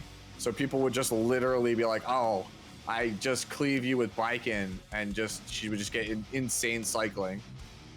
And I was in preseason for like 72 hours, and they're like, okay, maybe this is like way too busted. What about the balance patches? You see any hope with the balance patch for shifting things up and making it more diverse, or do you think it's just going to be more of the same with a few different faces? Definitely gonna add a variety of units. Like Lidica, I feel like we're gonna see her almost a lot. If you're fighting a cleaver, you probably are gonna see her. Who else was that I forgot? Oh, FCC will probably be a very constant like counter pick. Like if you go ML Shu, who's very popular, you almost likely see FCC on the other side. So mad I kept my second FCC. And then who else? Like what Joe said, you're definitely gonna see more Tori. Tori, man, Tori. Get your DJBs ready, y'all. Tori, dude, that's what I was complaining about. Get that DJB ready. Tori has become like over the last if you played in the last 2 weeks, Tori slowly started rising to the top as like the damage dealer of the format because she works in everything, and you can pick her early, and she's surprisingly hard to punish, even on an early pick. And the best answers to her, one is a limited unit that they'll probably never rerun, and the other is a Moonlight 5-star that you probably don't have. So it feels pretty rough. And the fact that the changes to Dragon King Sharoon buffed her, and also the Battle Frenzy directly benefits characters like her. It's just like, man, she's I think she's the problem child, at least in preseason. Do you know that Tori was in? Do you know Tori was in 80% of my matches this season? She got very. I mean that's 8 matches, but she was in 80% of those matches. Yeah, she is damn near unstoppable if you draft right and your opponent doesn't have a good answer. Yeah, like her with Roz is like, it's just. I need to fix my Wyvern. Is Ross really that freaking important? Because my Ross is a Wyvern Ross and does not work with Tori. I don't know how Hino feels, but right now, in last season, so I haven't played preseason, right? And like, I'm not taking into account FCC buff, but like last season, Albedo was like the highest win rate tank, but she didn't feel like, to me, the best tank. Like Raz and Crow felt like they were the best tanks. Yeah. With Green Armin being like my sleeper pick, because that character had the 8th highest win rate last season, and like no one played that character. Dude, that character is slept on. Was so good, and it's because when certain units get popular, other units are going to get popular in response, right? So when basically Flan was in every game, that means Crow is going to be in every game because he's the go-to turn 2 player as a knight to fight against her. Yep. And then Ross got really popular, obviously, because of Tori. And then a lot of people liked picking Ross to deny Tori players. So both Ross and Crow made like a huge jump in pick rate towards the end. Yeah, they were really good characters from what I noticed. Right, Albedo across the whole season, Albedo was the highest win rate, but like it really felt like from what little I played in the last week, and like I watched a lot of games on people like Sputnik and whatnot in my Discord, like a lot of Emperor finishes, and again, just what Hino said, Crow and Roz like feel like every game. Yep. And every game they were there. 404 Viking, let me try to explain how this works. So Tori has got a passive that we affectionately refer to as a cockroach passive. You can't do more than 51% of her health in a single hit. So for my Tori, for example, 8,641 health, So you can't do more than 4,336 damage to her in a single hit. Period. End of story. Now imagine if I ran my HP down lower. Imagine I put like a level 27 helmet. I got her down to say around 6,000 health. Now you can't do more than 3,005 damage to her, right? Per hit. So let's say you can only do 3,000 damage to my Tori per hit. What happens when I put a 15k HP barrier on her? How many hits is it going to take to kill her? Because you got to get all the way through that 15k HP barrier with 3k hits, and then you can start chewing through her actual HP. So the bigger the heckin' barrier, the harder it is to kill her, and those are extreme numbers that are hard to hit. But if you've got a respectable barrier on a Tori, average of 4 to 6 hits to kill her after you get the barrier. Now, there are certain ways to do that pretty easily. Pop damage from Ubris, barrier inversion. Yeah, those are answers to Tori. But for normal units, by the time you chew through that barrier and start to get into her proud health, somebody puts a freaking barrier back on her. Makes her really hard to kill. Meanwhile, she is freaking murder stomping your team. That's why people run her with very low health. It's not that it makes her do more damage. It just kind of funnels into her passive, and it also makes injury even worse against her, because the more you injure her, the less damage you're able to do to her, because you make that max HP smaller. Yeah. And then it's also her artifact and her basic attack give barriers, so it's like it refreshes the barrier. Like the one that I saw that I've been talking about, it's Cookie again, who, the DJB from earlier in the podcast. He has this counter set immunity Tori, and it's got a level 27 helmet, so it is like 5,500 HP, and it's got like 5k attack or something, which the barrier you get on S1 is dependent on the attack. So what ends up happening, since Tori's passive says you can't strip the barrier, it takes like 5 hits to chew through the barrier, more if they have damage share from like Aureus, right? And it's like, well, if he ever procs counter, you got to go through that all over again. You'll be like, oh, well, I could kill her. I got 3 hits in, 2 more to kill her. Oh, he proc counter? Well, barrier, now I have to get 5 hits in again. And with FCC's buffs, like, it takes away even more of the counterplay, right? And meanwhile, she's gonna be just doing way more damage than she already does. So I think this character, unless they, release a specific character to counter her, she's probably gonna be like the new BBK, right? The new Flan. The DPS are gonna be seeing all the time or being banned all the time. I think eventually they're gonna release a unit that like ignores damage limit, because that's what she has, right? Yeah. Yeah. Eventually, a unit's gonna come out that just ignores that. Another game I play has a skill where you ignore the barrier. The barrier stays, but you attack the HP under the barrier, and you can actually kill them with a full barrier. I thought that was a pretty cool skill. Do you think, Anyo asked this, do you think FCC's passive is going to stop barrier inversion or limit barrier inversion? And before you quickly say no, that's different, how different is it? The pop damage is fixed damage based on a stat. This is fixed damage based on the size of a barrier. What do you think? I mean, we won't really know till it's up. It's an untested passive, but what do you think? Just knowing how this game is spaghetti coded. I think it probably will. I don't think it'll get rid. It's fixed damage based on a factor, based on an existing number. I bet it does. I don't think it should, and I'll probably patch it, but I bet it does out of the gate. I'm not sure. I really don't know.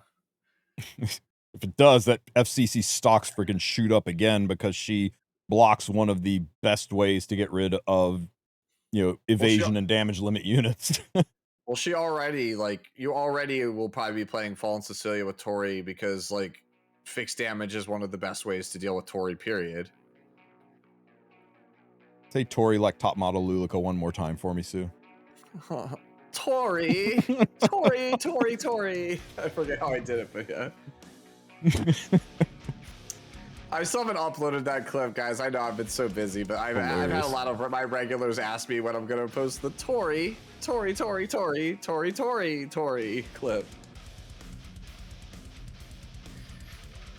Oh, man, that feels like the meta right now. Can I show light her in? Yeah, people are saying LPK ignores damage limit. If that's the case, then I'm surprised we haven't seen more LPK against Well, it. somebody was saying that like she ignores damage limit because she was glitched, but apparently it was patched.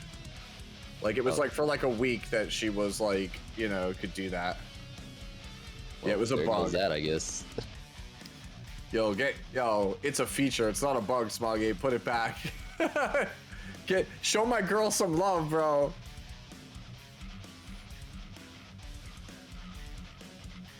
I say show my girl some love like her other ML version hasn't been dominating the game for like the last half a year. Yeah, it's damage reduction and damage sharing, so I don't think that counts for damage limit. Yeah, no, she does not. She doesn't do shit to damage limit. Mm-hmm. Well, if she was, she would be used all over Guild Wars. Oh, please tell, yeah. It still irks me, by the way, that she holds her sword backwards. Oh, like, now I can't unsee that. God damn it, Sue. Yeah, you were the worst for this. Yep, the blade is on backwards. And the thing that's crazy is I thought, okay, maybe there's something that they know something that I don't. If you look at her concept art, the art is correct. Just for some reason, the in-game live 2D, the blade is backwards. Sue is why we can't have nice things. Sue showed me this Zahak. Have you ever seen this? You know, look really carefully at his I think I can do this without going into maintenance. Let me try. Yeah, look at his hand, dude. Oh no, you ruined him for me. He's got the weird, like, you'll never be able to unsee this. The weird hand. And now I showed it to you. Yes, if I must suffer, you must suffer. Yeah. Dude. His hand is like not moving. That's the point, yeah. Like everything else moves but the hand. This is all Sue's fault. This guy right here. Look, I'm just saying, like, I want cool sword girl, not, you know, has been Rurouni Kenshin. Fix the blade. That's all I'm saying.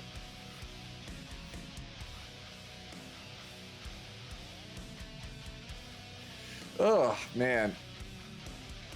How about that lunatic draft though? Like we didn't talk about it like a little bit. Like up to 30. How's that work, right? How's that work? It seems like each player gets 2 pre-bans every match, and it's a best of 7 game. So if you go all 7 games, then each side would have 14, and then it's the last 10 played also on top of that, right? So while we complain that, you know, RTA feels a little bit flowcharty and stale, the prospect of 38 pre-bans over like a long set, a competitive set, if you remove 38 characters, what the hell are you doing, Tristen? That sounds super fun, to be honest. What is going on? What is going on with this strap, Sue? What's going on with this strap? Oh God, you're right. The strap is like zigzagging. What the hell, dude? Stop.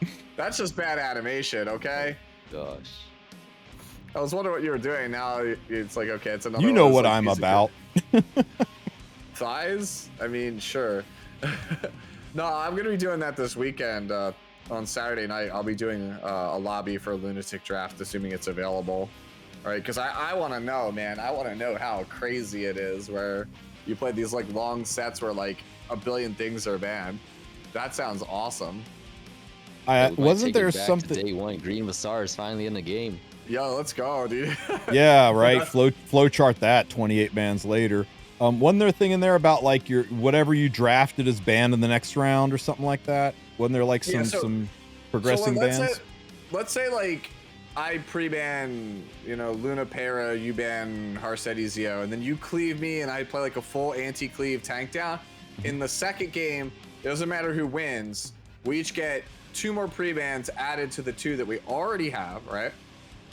And then your entire cleave draft, you can't play any of those characters, and I can't play anybody from my full tank down anti-cleave draft.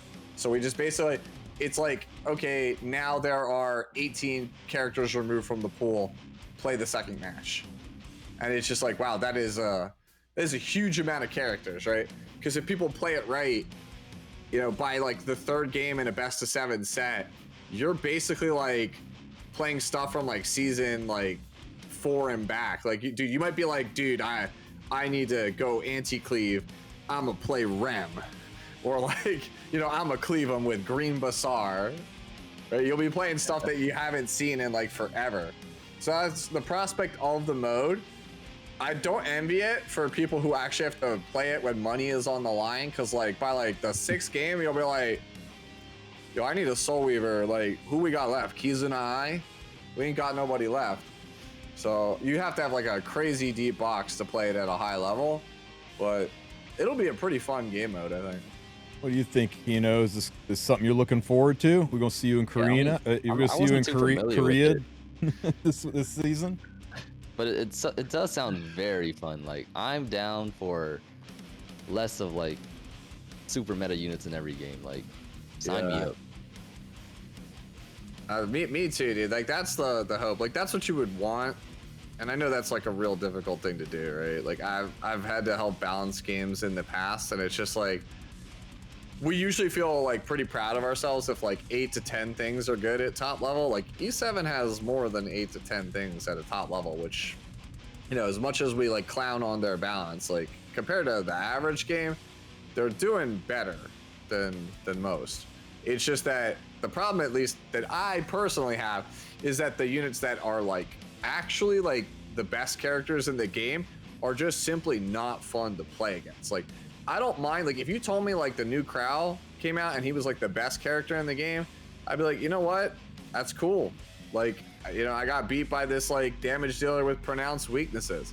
But like, when the best character in the game is Harsetti, where it's a dice roll, or, you know, Naqual, where I just don't even get to take a game action, I'm just like, what are we doing here, man? Like, do you guys even consider the other person on the receiving end of this? Like, how about their fun? Like, I feel like the devs just don't consider sometimes other people's fun when fighting a unit. Couple of questions. When do we think we'll see Genesis Ras? Genesis Ras will either be the next ML after Arunka, or the next ML is going to be Arya, and then we'll see Genesis Ras. Whichever one of them is first is not the WC unit, the other one is. And that's assuming Genesis Ras is an ML unit. All signs would point to yes, but I can't help but the fact that they displayed him with a bright blue background, so he might even be RGB. We don't know for sure. Am I getting Arunka? That's a silly question. What about the... How do you feel about the loner unit system that freakishly they didn't mention at all in today's notes or updates? Oh, yeah. Yeah, they completely left that out, did they? Well, they said that there's a second update on April 24th with the class summon systems and a couple other things that they talked about in the Origin showcase. So, like, we're not getting everything tomorrow. We're getting the rest of it on the 24th. Yeah, but, I mean, wouldn't that be into the season, though? I mean, how long is preseason? That's got to be, like, right up against when preseason's ending. I'd be surprised that they would put such a potentially meta-shifting system in place... I don't know. In season, so, like, but maybe. I don't have an answer for you. Maybe it's Deity is saying he thinks at the start of season 2, but I don't know how to feel about it. Right? I mean, if they give us an ML Luna that looks like this, great. If they give us an ML Luna that looks like this, maybe not so much. We don't really know how good the loner units are going to be. Are they going to be Masters level units and the whole system is designed so that new players could fight their way for their frame each season? Or are they putting it in so that people can compete at a higher level and say, I never got Luna, but I really, you know, the rest of my account is worthy of playing high end? My assumption is that this... Good. Average 80 something equipment score pieces around, probably. Yeah. Like, Deity is in the chat saying, like, probably should be draft level. The problem is that yes, that's what I think. The draft level characters are balanced around legend level players. Yeah. And you only get 10 of them. Everybody gets 10 legend level units.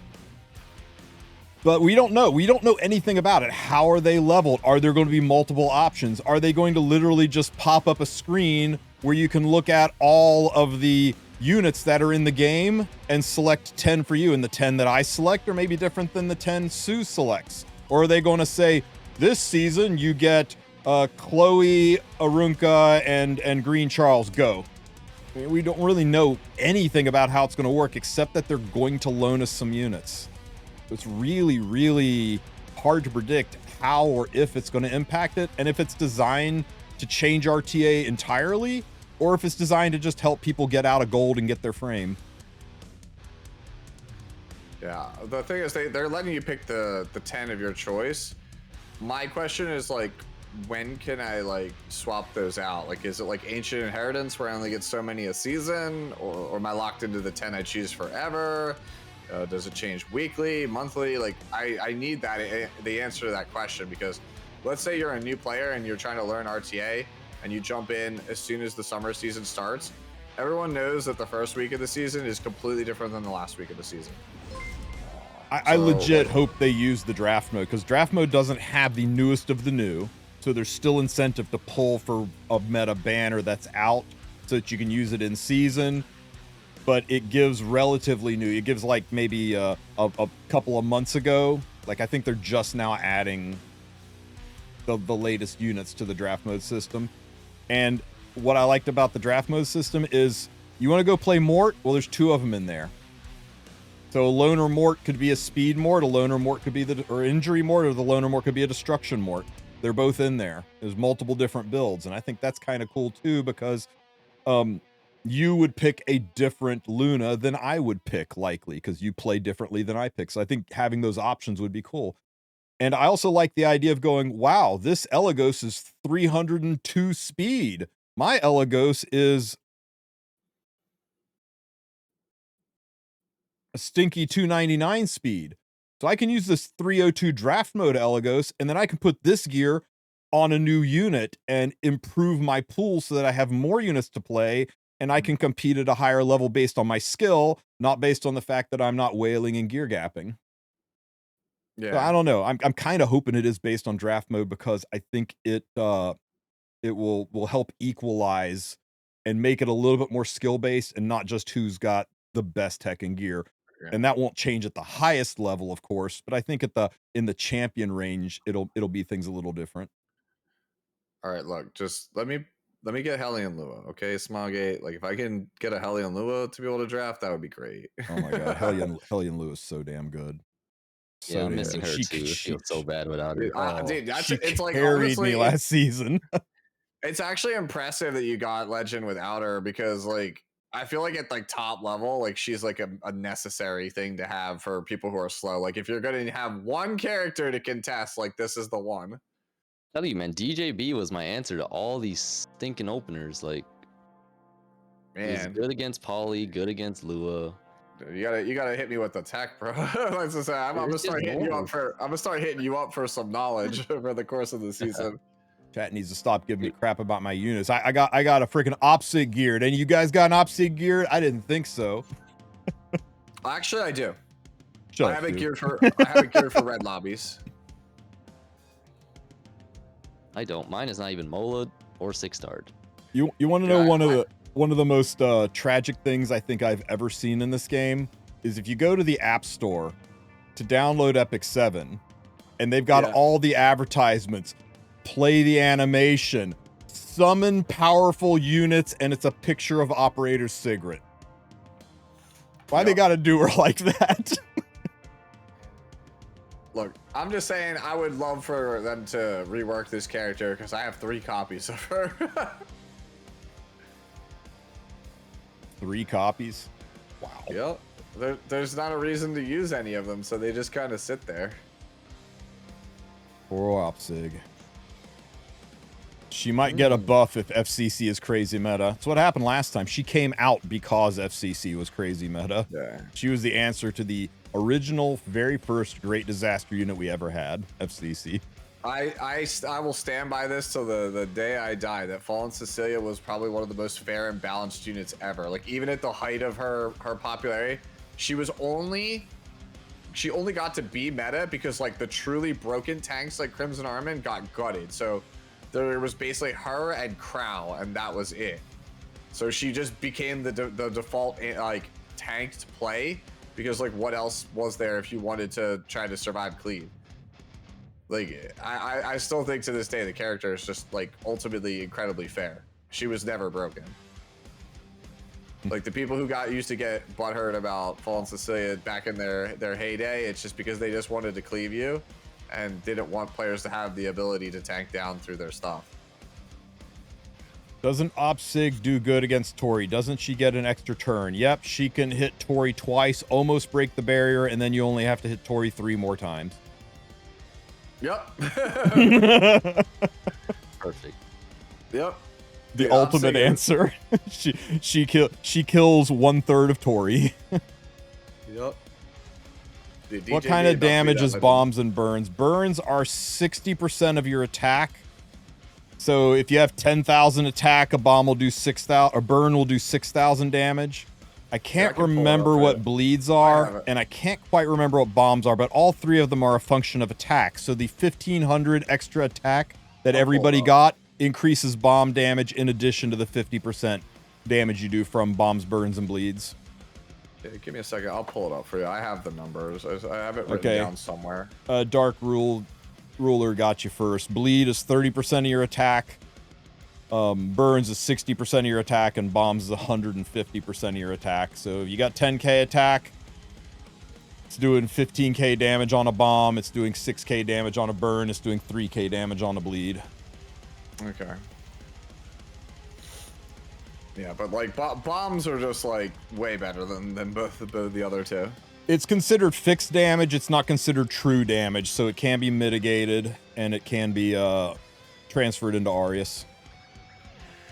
I'm with you right there, Gaius. Guy's saying poor Lionheart starting my favorite character. She's completely useless. Yep, she like.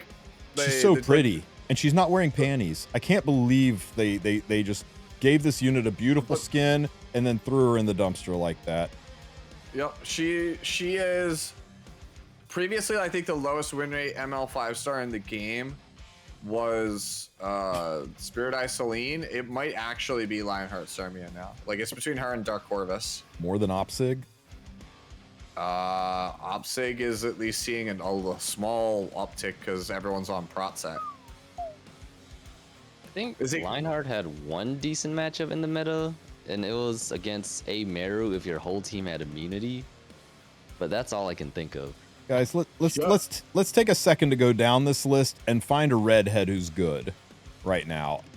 And isn't that just criminal? Lionheart.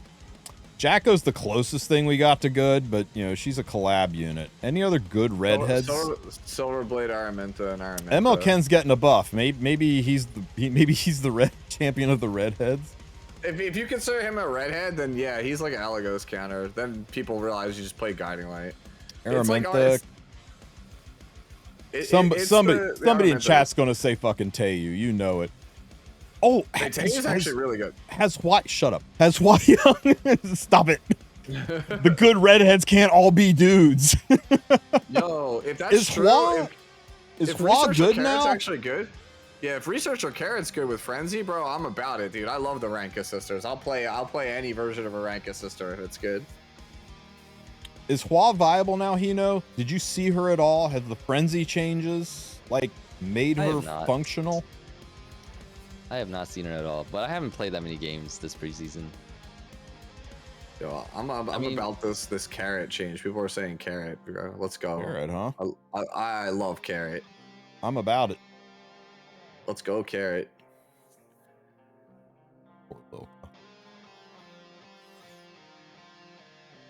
Yeah, I think we count SBA. Yeah, I think we count SBA. She's too damn good. But you know what? I am fine with giving a buff to SBA if it means we buff all the other redheads too. I mean, just buff all the redheads. Smilegate. Yo, Benny Maru is actually a good redhead. He's what? Bro, you gotta have your young Senya. You said you were bad at sarcasm, and yet you said with a straight face, Benny Maru is good. I'm serious, bro. You play him versus young Senya. Let's go. You know, tell me this guy's crazy. I watched Hino do that. Hino, you've used this guy against young Senya, right? Yeah, and then I lost. But I mean,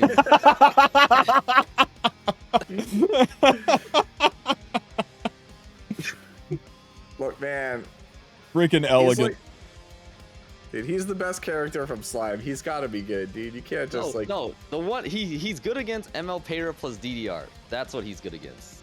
All I want to say is there is no greater insult to the world of redheads than what they did to freaking Brigida. Dude, this character, I don't even know where to begin with this character. I'm just waiting for this character to be the best character in the game at some point. Like, they're just gonna be like, Block's AoE now. And then we all just go, all right, that's AoE it, guys. Block. Uninstall the game, pack it in.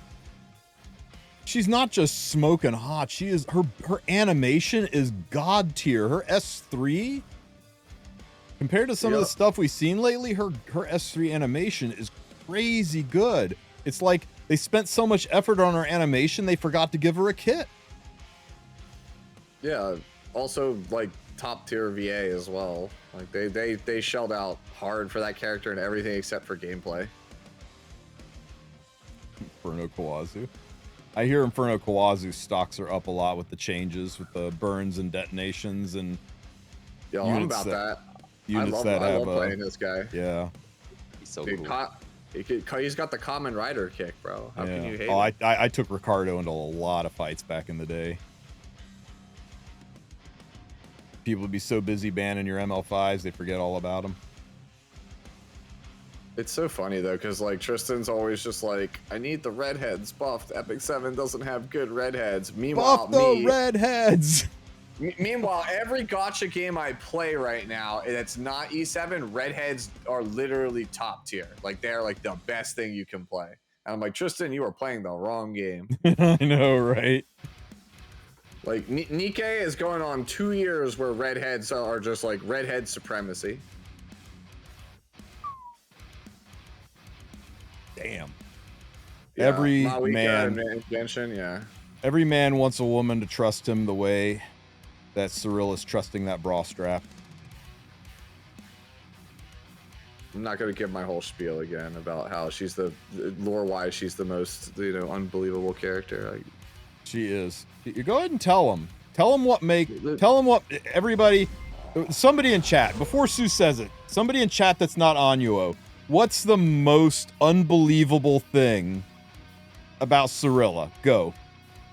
Do you know Hino? Like, do you know Cyrilla's lore? I do not.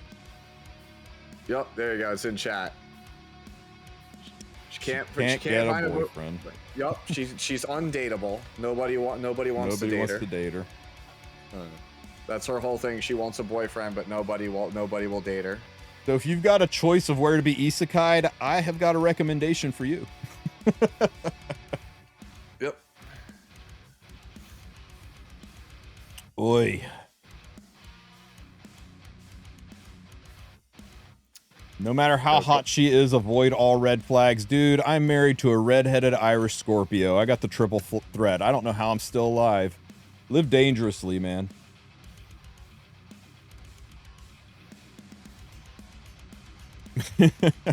Volunteer as tribute. Man, you disappoint me in how you built your little Queen Charlotte. My little Queen Charlotte? Is she even built? Yeah. I think she just gear holding, man never watched the I'm Sue guide on Little Queen Charlotte. You never build more than 81 crit chance. Well, I will go watch your guide and rebuild a Little Queen Charlotte that I won't use in RTA. Yeah, I mean, I don't use her either, but it's just like every time I see this character, I see somebody on Hellcutter with more than 81 crit chance. I'm like, man, throwing.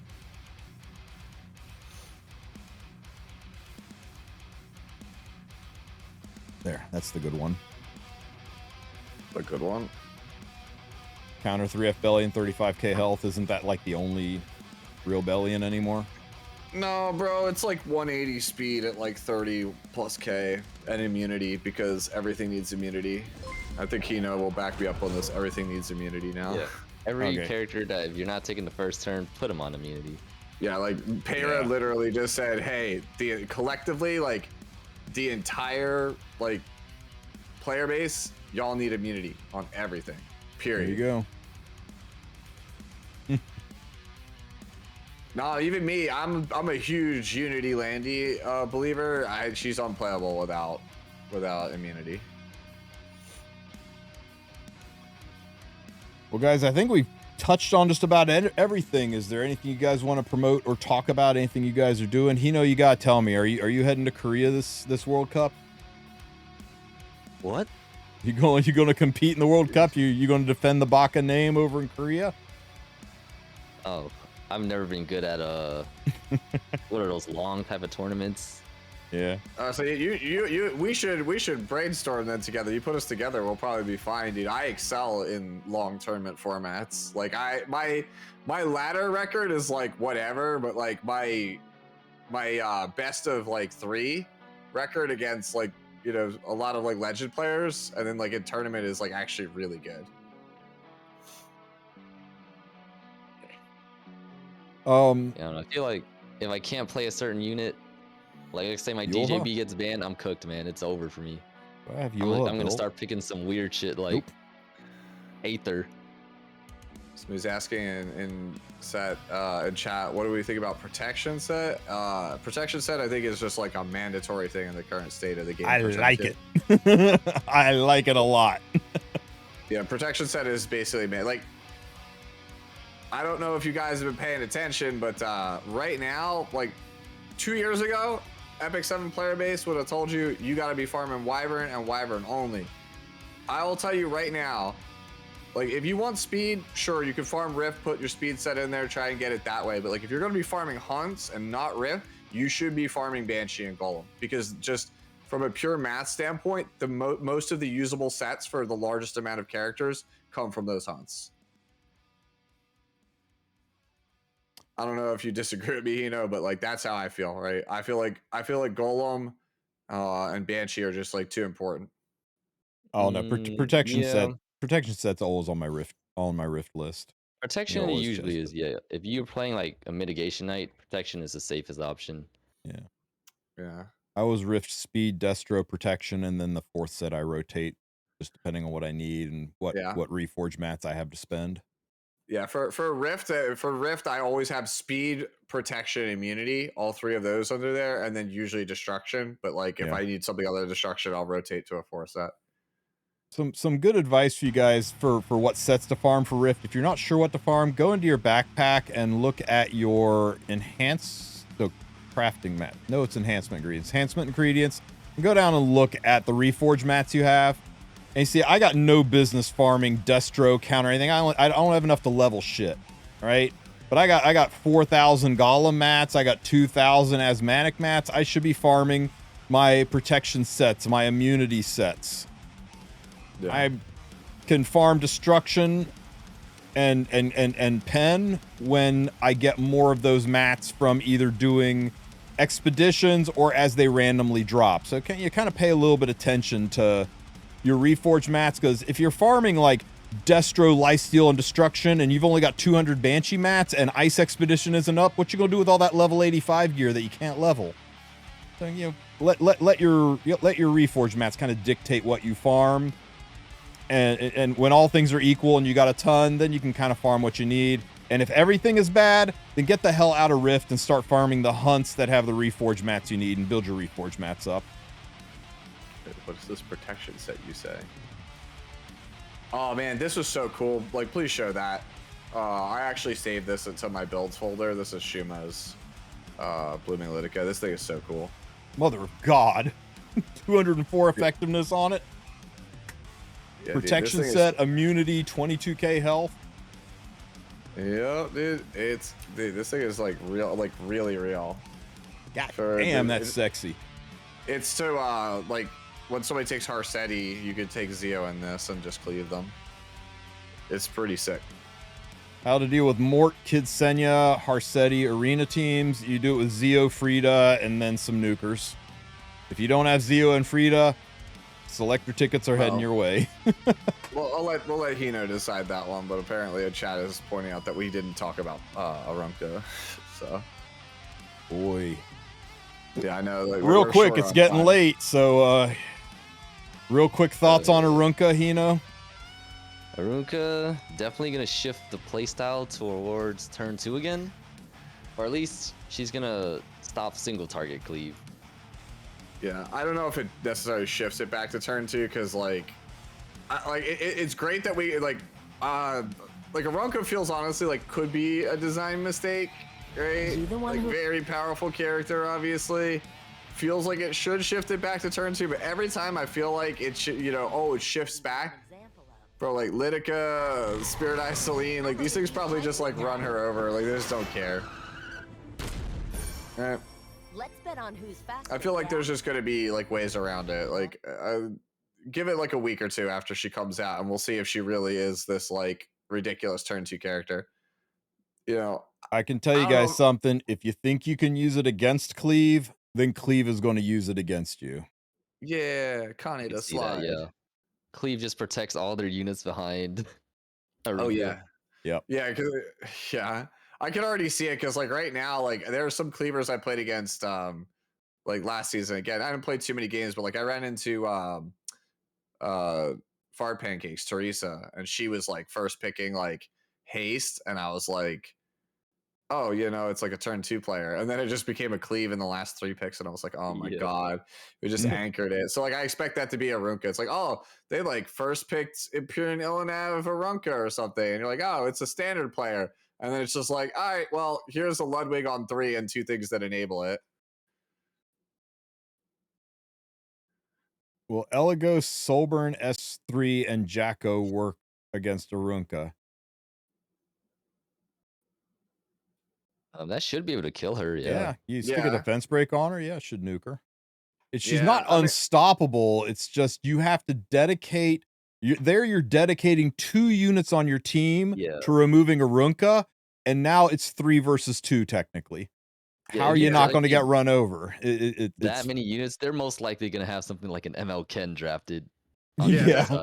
Yeah, that's what I'm saying. Like, if they have like an Elbrus Knight, an ML Ken, a Balian, something like that, right? Like Ilanov, anti-pen, get F Jacko. Yeah, like turn 2 wins the game versus Cleave. Not like I have won games with just like Albedo plus like a Soul Weaver. It's just if I can't outlast your initial volley with a couple of characters still on the board, you're made of paper, bro. Like even my Albedo S1 like probably kills you or comes very close to it because you're so fragile. If you are able to kill her with Jacko, Eligos would throw a suitcase. What is that and hit lobby else. animation, by the way? Which lobby? What is she, like? Go back to that Arunka lobby animation. I didn't see that this morning, bro. Like that's sus. Go back to that animation. That was sus. Her sitting at the table, bro. Like, what is that animation? Yo, she's getting excited reading a book about motorcycles. Are we sure it's motorcycles? Yeah, I'm pretty sure it's motorcycles. Okay. Yeah. She just read the next balance patch. She read the next balance patch.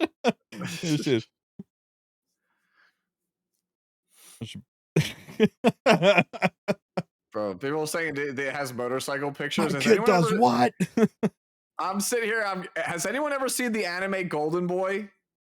It's a little bit old, but it's a really, really funny series. It's there's this one episode about this woman that just really, really likes motorcycles, like to the point where it's like,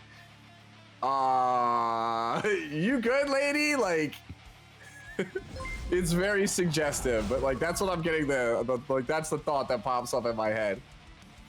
As much of a problem as Arunka is going to be for RTA, I think she's going to be an even bigger problem. I think she is 2025's Harsetti for how she's going to make regular arena kind of miserable, but we got to see. And she's not coming out tomorrow. She's still what, 2 weeks away? 24th, the 24th. 24th. You'll see. So got some time.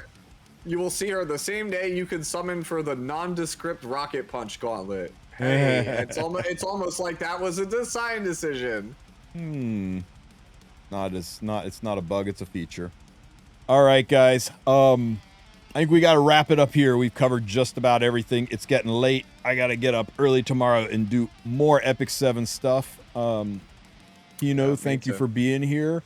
Those of you guys who have been living under a rock need to give Hino a follow. I'm gonna put his Twitch in Twitch chat. Anything else you want to promote, Hino? Anything you do in any socials you got?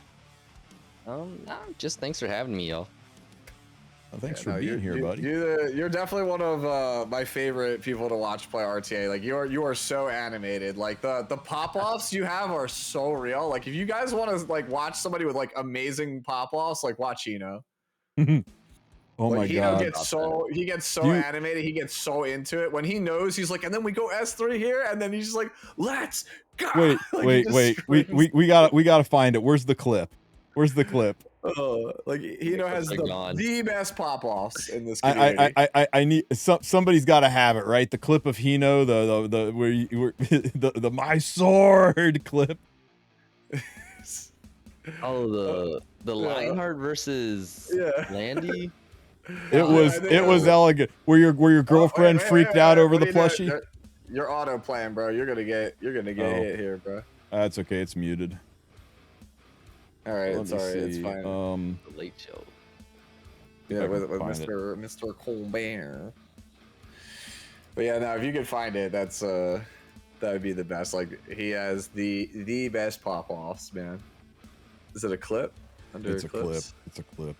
It's all nuked. You can't find anything. Oh, your clips are nuked. Oh, yeah, that sucks. I'm teaching right now, so you know. Yeah. Fair. I get it. That was amazing though. But trust me, there's a bunch of clip-worthy moments if you watch this man. Like, please watch him. He is one of the better RTA players in the community, and he plays really sick units, bro. I mean, it's probably harder now in the meta, but like, I always was like amazed that you were just like sitting in Legend, being like, I'm a first pick Breek, and it's full damage, and I'm like, and he gets away with it, you would win. Yep.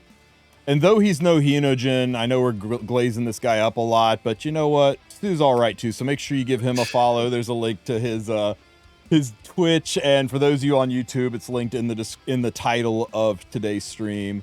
I appreciate you guys being here. It's been huge, Hino. I know it ran a little late for you. I'm glad you're able to stay here and hang out with us. All good. And yeah. Get excited, man. It's a whole different world tomorrow. Remember, maintenance is going to end and the servers are going to suck. Expect it to be laggy. Expect it to be unpleasant. Everybody's going to jump in to see what it looks like, to pull for Crow, to test out the balance patches. Just bear with it. They usually poke the hamster and get him to run in the wheel again pretty quickly. So don't freak out if it's a little bit of a shit show when it starts out. That's to be expected, but it'll be fine, guys. It'll be fine. Mm-hmm.